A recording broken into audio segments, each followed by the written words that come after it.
Western journalists to come to Mogadishu and check wherever they want.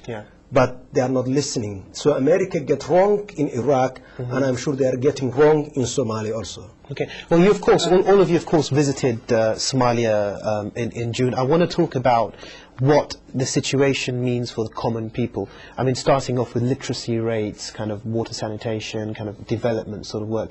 Tell us, what is the current situation in Somalia? What's it? Yeah, Somalia is being rated one of the worst in terms of deprivation, in terms of education, in terms of the last 16 years. There's no central government who could manage in terms of all the institutions required, and also not only that, the United Nations are not helping to the people who are desperately in need, and one of their conditions was that if the city is not peace, we're not going to help. That was their strategy for the last 16 years. Since the Islamic Courts Union came on board, they made it peace into most part of the southern part, yet they're not coming to help.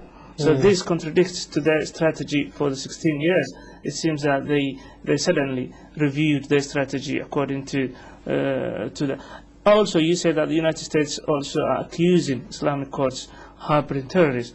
And publicly what they said is they're looking at 3 people that they think it might be in Somalia. Islamic Courts Union are hiding them. But what they need to understand is Islamic Courts Union was not existed before, and United States were not helping for the transition federal government. What they said, we wait until you function and work with the Somalis. However, now, since the Islamic Courts Union, they changed their strategy again. They're backing full for the transition federal government, even though they know they're only controlling one city out of the Somalia. So the situation, it seems that the United States look, since war on terror, everything is going bad towards. If we come back to Somalia, the situation in Somalia, 17% of Somali children goes to school. The rest don't have public school because there's no public schools. And that 16%, they go to private school because there's no government that can provide the public services. There's no drinking water, clean drinking water. There's no one is responsible for drinking water. There's no health care. There's no primary health care in the country. So it is a private clinics which is not enough even supplied medicines. The situation is like that. Now, Islamic court, since it came, Islamic court become in power, then I think they are addressing some of the needs. For example, they are building the roads that broken long time ago. They are building some of the infrastructures that has been broken by the war.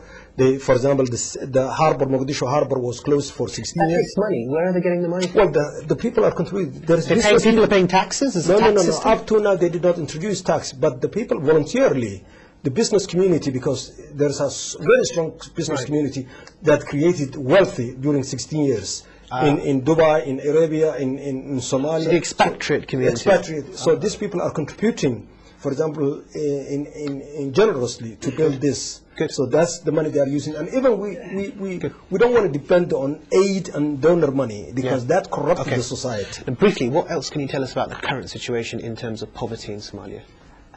Somalia actually is one of the poorest country according to the I think second or third poorest country according to the United Nations reports. In terms of actually education, as my previous colleague said, it's one of the most illiterate country. It's very unfortunate. And I think, unfortunately, instead of focusing on development in terms of education, in terms of health system, in terms of a dialogue, in terms of understanding each other, unfortunately, the country was into civil war for the last 15 years. So that's contributed to the problem. But I'm going to take some phone calls now. We have quite a few phone calls waiting. If you can please keep your points brief. Assalamu alaikum, caller. Alaikum salam wa rahmatullahi wa barakatuh. How are you, brother? Alhamdulillah. Brother, briefly, what's the point you'd like to make? Yeah, I want to ask the middle brother for 2 questions. Yep. My first question is, there is no doubt that the Islamic court did very well in Somalia. But my first question is, one of the leaders of Islamic court is called, Inda, still rules in America, for he's under control. But the Mahakim, the Islamic court said that they just took over him, but he still is under control. The second question that I want to ask him is, the Islamic court banned photocrat in Mogadishu. they banned for $40,000 the sister that we... Okay, you think that's going to affect the economy? That's an interesting question. We will put that to the panel. Next caller, please. Assalamu alaikum. Assalamu alaikum. Walaikum salam wa rahmatullah, brother. I just first want to thank, Islam Channel and this opportunity and to give the voice to Somali community as, all other media has ignored what's happening in Somalia. Yep. What's your point? But I had, really my doubt, really, whether, this Islamic and group could really save or, and her genuine really and goal is really to save the Somali community, which has been suffering, 16 years old. And whether they have the leadership and management skills, they need to run, the country. Right. And my other point is, for example, there's always hope. For example, your question was where there's hope. But I think, where is the woman, Where, for example, when, the genocide is happening in Somalia, in these 15 years, women have been raped in the mosques, in everywhere.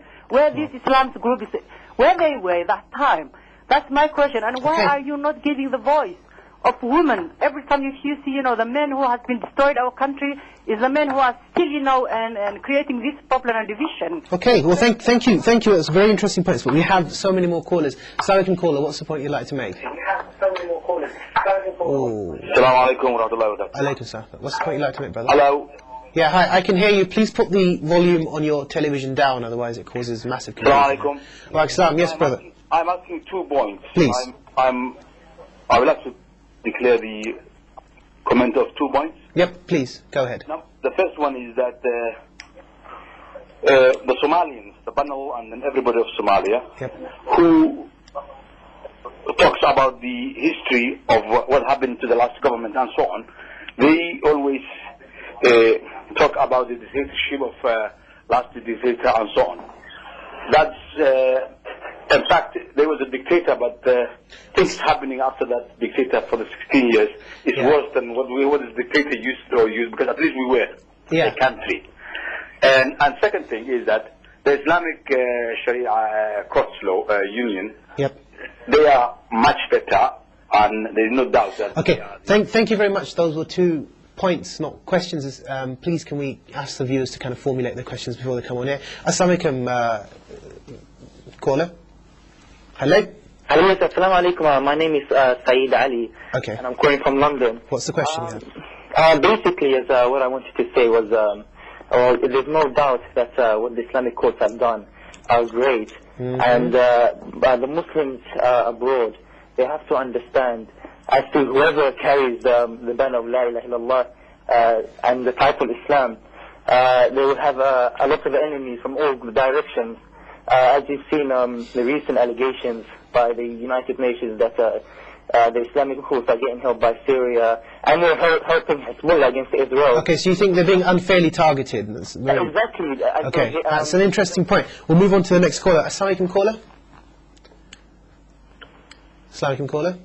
Assalamu alaikum. Yes, brother, what's the point you'd like to make? Very I'd just like to say very briefly, Somalia had got a lot of good things in it, and one thing which I like to, these leaders, I would want to request them, please make friends as Muslims according to your Muslim teachings with your neighboring countries, African countries around you, and I would also take this opportunity to request Saudi Arabia, Oman and all the Gulf states that it is time now that you realize to help your brothers. Thank you. A call for unity there, a very poignant and important call. Next caller, please. Assalamu alaikum. Hello, alaikum salam wa rahmatullah. I just wanted to point out that the West and the Western America have ignored Somalia for the last 16 years. And just when Somalia is back on its feet and the Islamic courts are trying to achieve some unity, they want to get back in there and stick their nose in it. And as far as I'm concerned, these Islamic courts have achieved what the rest of the world couldn't. Well, can I ask you a question? You sound like you've been in England for some time now. Are you Somalian yourself? I am Somalian, yes. Okay, well, you have this point of view. Have you put it to people in the media, in politics, in the UK? Have you spoken to people about this? Okay. Sorry, can you repeat that? Well, what I'm saying is, you have a point of view. Do you feel it's important for the British public and the British government to hear your point of view? I agree. I do think that. Yeah. But the thing is, over the years, I myself, you could say, I come from northern Somalia. Okay. So for the last 15 years, my family have not really been affected by what goes on in southern Somalia. But although I come from northern Somalia, and you know, at the end of the day, these people are our brothers, and I can see that they're suffering and they're in pain. Yeah. Even though the people that destroyed southern Somalia were the ones that were destroyed. What can you do to help, sister? What can you do to help? Just be united. Stop criticising. No, but that's what you're telling them. What can you do? What can I do? Yeah. I suppose I could lobby in this country. I mean, there's a lot of things. I'm not saying I'm doing much. There's a lot I can do. But what I can do is not criticise like some people are doing, and not, you know, at the end of the day, if southern Somalia, gets its act together, it's for the benefit of northern Somalia, because while there's instability there, there will be instability where we are. Thank you. So, Thank you. We're going to move on to the next caller. Assalamu alaikum, caller. Assalamu alaikum, caller. Assalamu alaikum, assalam. Yes, brother. What's the point you'd like to make? Welcome, boss. Yeah. Sorry? I don't know if cut's not banned in this country. Assalamu alaikum. Next caller. Hello? Hello, assalamu alaikum. Alaikum salam. Briefly, please, the point you'd like to make. Thank you very much. Basically, I'm congratulating for this channel showing such a good program. Is everything. I enjoy it really very much, and it's like a khair.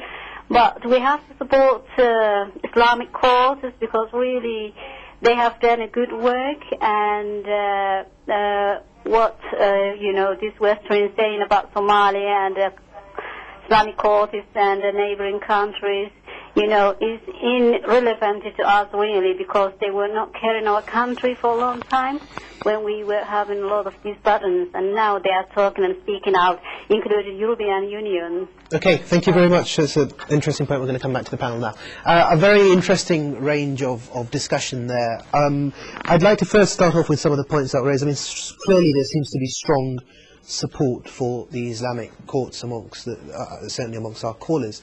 However, somebody mentioned that banning cut. Is that a good idea? Well, if you know cut and the effect of cut to Somali society, cut we try here to ban in England, but the Home Office rejected that. Cut has economical effect, it has social effect, it has health effect.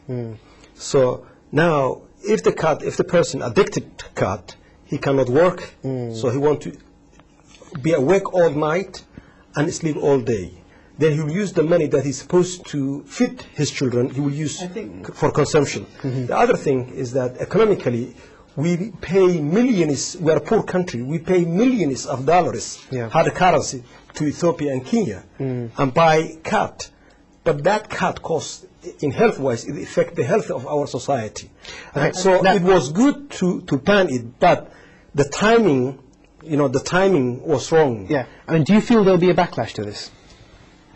There was already a backlash. Okay. In Mogadishu, there was demonstration against the Islamic Union, of course, when they really stopped this. I think the point is not whether this has got economical effect and social effect within the Somali people. We do all agree that this should be banned at the end. But the question is the timing, as Tarsan said. And it's also, we must understand, the Islamic Union, of course, is very premature organization up to this time. They have just started for the last few months, and to ban these kind of things very quickly, to ban card or cigarette, that kind of thing. I think this should be the last thing. What we need at the moment is security. What we need at the moment is a government, because what we must all understand is the problem of Somalia at the moment, the insecurity we're talking about, the instability, the invasion or the incursion of Ethiopia, all these factors is caused because of lack of unity, central government. This must be the main point. Abdul women's rights. I mean, there seems to be an issue with the Islamic courts and women's rights. Do you agree, or do you think more needs to be done? Not really, there isn't. And I agree there's a need of promotion of, in terms of women activities, in terms they are part of the society. And so far the Islamic unions encourage women groups, and also the leader, Sheikh Sharif, met with women organizations, discussed about the various issues, and also and how people treat women as well. So in terms of Islamic religion, we know that a woman we should be treating better than men, if you like. So there isn't an issue, but there's historical and also perception of how either third world countries treat with women and not giving the right voices. So the issue for the perception is there. The Islamic Courts Union so far are dealing well in terms of that. But there's an issue of capacity. Islamic Courts Union, they are lacking of capacity in terms of politicians, in terms of leading the nation, in terms of having complex issues where the federal government, who's supposed to be ruling the country, who's supposed to be helping the people, is their legitimacy, but yet Islamic Courts Union are doing everything for people once. So there's an issue that they need to come over in terms of immediately and prioritize on those issues. So it's a matter of resources. It's a matter of resources and allocating those resources. There's a lack of resources. Is that the case? I think it is, but the main issue is the external factor. I think the main issue here is, I think what we must all understand is, if there is no reconciliation and agreement between the transitional national government, the Islamic Union of Courts, the other Somali stakeholders, including the Somaliland, and then forming a unity government within Somalia.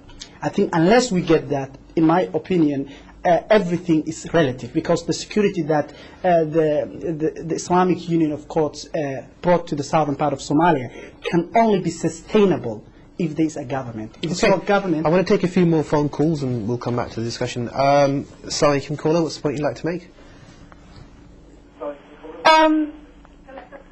Yes, you're live. Hello? Yeah, hi. What's the point you'd like to make? I'm Fahima, I am 13 years. I lived in Holland, but I wanted to ask, because I miss my country, but I think it's too dangerous to go there. Well, yeah, we think so too. Thank you very much. Next caller, Assalamu alaikum. Assalamu alaikum. Alaikum assalam. Yes, brother, what's the point you'd like to make? Brother, first TV for giving me this opportunity to propagate my views today. Firstly, I want to talk about the fact that Somalia has got an enemy, its neighboring countries. What I would like to ask the panel is what they think Ethiopian government is doing towards Somalia. Okay. Shouldn't the international community intervene and stop this? Okay, next caller please. Assalamu alaikum. What's the point you'd like to make? Assalamu alaikum. Hello. Yes. Assalamu alaikum. Yes, the point you'd like to make, please. Brother, I would like to ask you one question. Yep. Yeah. Go on, please ask the question. Yeah, we have a problem about civil war in my country. Yep. So now we have some briefly about concerning Islamic law. Yep. Well, thank you, sister. We must move on. We're coming towards the end of the show. Thank you very much for your call. Right, now, we've raised some very important issues today. I'd like to thank everybody here for coming. I'd like to remind the viewers that we have explored what is a very tense and volatile situation in Somalia. The country is fragmented. There is some stability because of the Islamic courts in Somalia, and now we have a situation where there are negotiations between the Islamic courts and the transitional government. Clearly, everybody is concerned about outside influence. People are concerned about the role Ethiopia plays. People are concerned about the role Eritrea plays. But most importantly, I think one thing that we've learned from today is that every Somalian needs to take responsibility for what's happening in their own country, and we need to begin to start making a change in ourselves. Thank you very much, and please do join us for next week's show. Assalamu alaikum wa rahmatullahi wa barakatuh.